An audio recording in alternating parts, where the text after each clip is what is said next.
serving in the Army, and the Marines, and the Air Force, and the Navy, that you have the absolute right to refuse to take part in these criminal wars, and that's a right that all of you should exercise. You have no reason to go put your life on the line and kill and die for profit.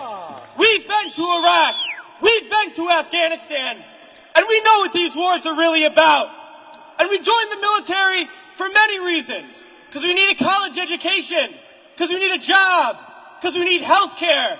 And then we joined the military, and they tell us that our enemies are poor people in caves in Afghanistan, or poor people in the deserts of Iraq. But we've been to those countries, and we know that our enemies are not other poor people abroad. Our enemies are the people that laid us off from our jobs, that denied us health care, that make it impossible to get an education. Our enemies are not in the poorest countries on the planet, but right here in the richest one. Now these wars, the occupations of Iraq and Afghanistan alone, are costing over $700 million every single day. This is a crime.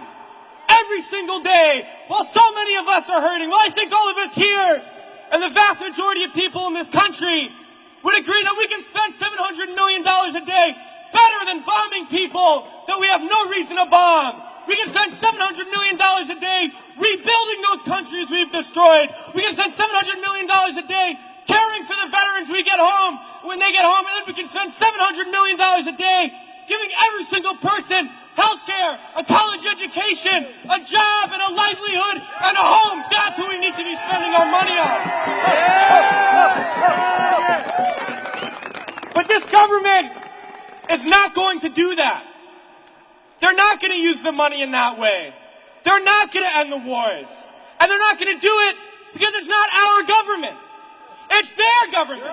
It's the government of the rich. It's the government of Wall Street, of the oil giants, of the defense contractors. It's their government, and the only language that they understand is shutting down business as usual. And that's what we're doing here today, and we're going to continue to do until these wars are over.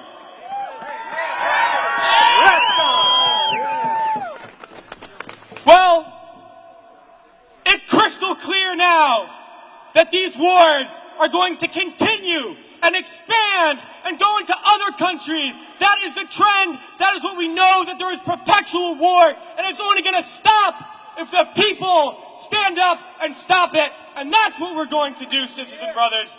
And a lot of people ask me, what do we do?